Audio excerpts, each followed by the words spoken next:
Aujourd'hui, nous avons décidé de parler particulièrement des hommes, la santé des hommes.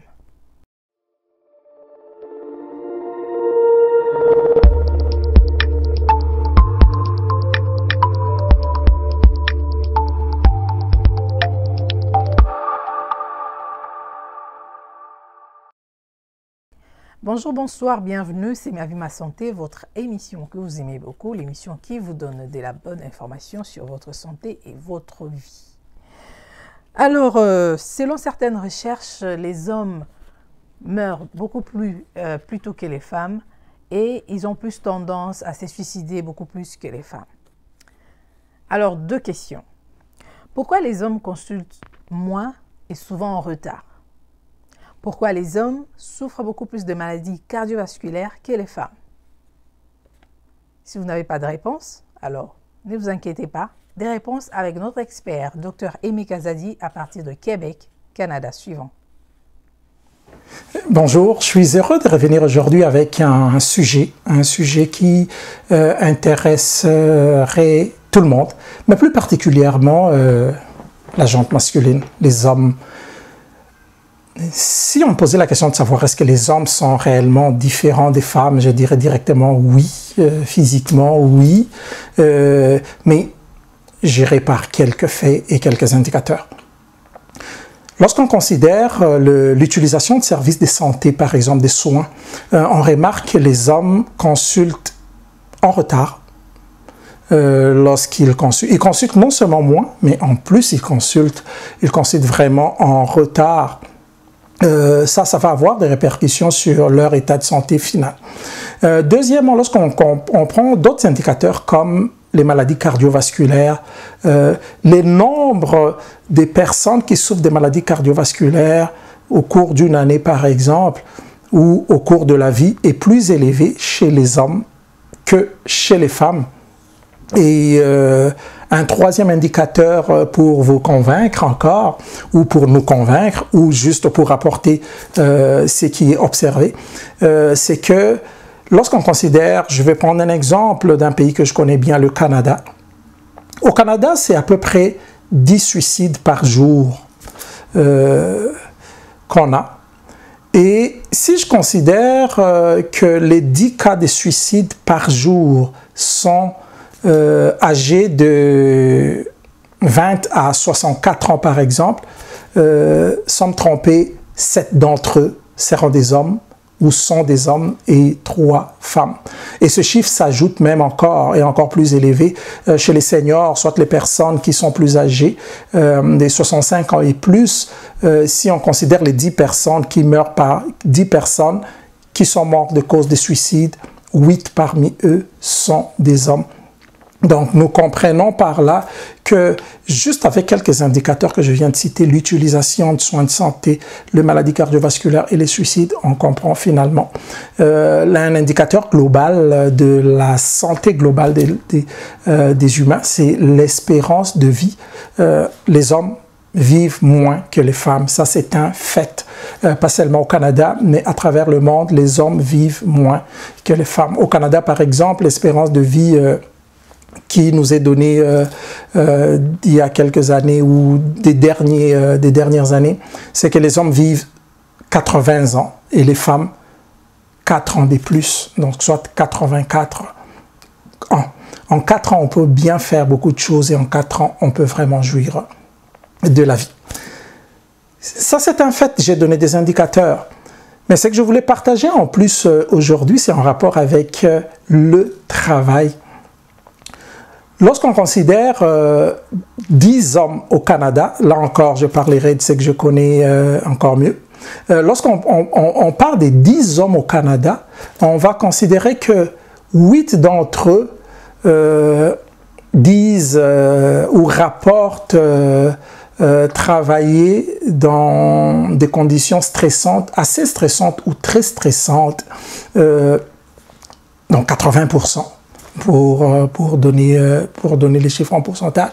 Et donc, ils travaillent dans des conditions très stressantes. Et lorsqu'on demande à toutes ces personnes, on se rend compte que 60% rapportent que ce stress influe sur leur qualité de sommeil. Donc, ils dorment mal à cause du stress qui est là. Et il faut ajouter aussi que chez les Canadiens, 60% disent travailler plus de 40 heures par semaine, ce qui ajoute au stress la charge de travail. Et 60% aussi rapportent qu'ils continuent à travailler même lorsque ils se sentent pas bien ou ils se sentent vraiment malades. Et un petit pourcentage comme 30% se disent travailler même pendant leurs vacances. Donc, vous comprenez que la situation est quand même pas facile pour les hommes. Lorsqu'on considère, premièrement, j'ai donné des indicateurs jusqu'à l'indicateur global qui est l'espérance de vie qui est faible par rapport aux femmes. Et là, lorsqu'on regarde encore le travail, tout ce qu'ils ont comme problème de stress, le problème de stress, de sommeil, problème de travailler pendant les vacances ou travailler même lorsqu'on est malade pour multiples raisons. Ce n'est pas l'objet de cette émission actuellement. On comprend que les hommes doivent prendre soin aussi d'eux. Nous devons prendre soin de nous, être plus attentifs que d'habitude à notre santé, car la société a besoin des hommes. Alors, petit conseil pour terminer, je dirais que premièrement, il faut une bonne qualité de vie en ayant un bon équilibre entre famille et travail. Et cela peut être vraiment facilité par les employeurs. Si vous ne vivez pas ça, parlez avec l'employeur. Et il y a sûrement des voies de sortie par rapport à ça pour que la vie soit équilibrée entre le travail et la famille. Deuxièmement, c'est les habitudes alimentaires. On essaiera de le dire. Lorsqu'on mange mieux, on est en bonne santé. On boit plus l'eau que du jus, remplacer du jus par de l'eau, avoir des collations santé, ça aussi, ça aide. Et je dirais même, j'ajouterais, éviter le café après 15 heures pour que nous ayons un bon sommeil et pour que ça n'influe pas sur notre qualité de vie bien après ça. On terminera par dire, la pratique du sport est toujours importante pour bien sentir dans sa peau avoir une bonne santé. Donc, nous pouvons dire par là, que je terminerai d'ailleurs en disant, prenons soin de nous-mêmes, ayons nos yeux aussi sur nous-mêmes, prenez soin de nous-mêmes parce que la société a aussi besoin des hommes. Voilà ce que j'avais à partager avec vous. Je récapitule, n'oubliez pas que nous avons l'espérance de vie faible que les femmes. Nous consultons moins. Lorsque nous consultons les services de santé, nous consultons en retard. Certains problèmes comme les suicides, comme les maladies cardiovasculaires sont plus chez les hommes.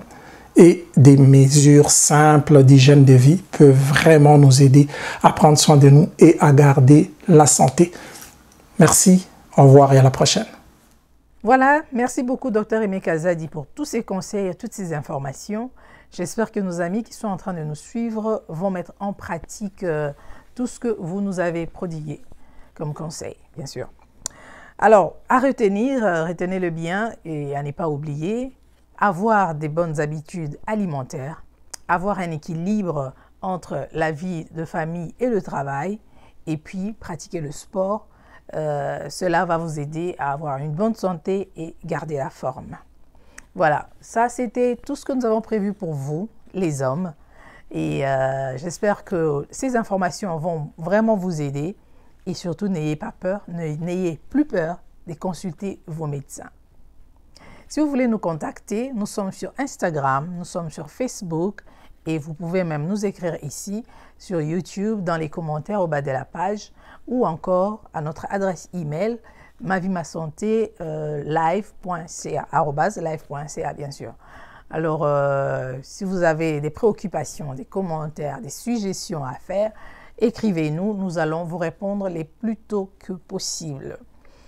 Si vous n'êtes pas encore abonné, abonnez-vous, partagez la vidéo à vos amis, à vos frères, à vos parents, à vos cousins, à vos oncles et j'espère que ces informations vont les aider. Je vous retrouve très bientôt pour un autre numéro de Ma Vie, Ma Santé. Merci de nous avoir suivis. Au revoir.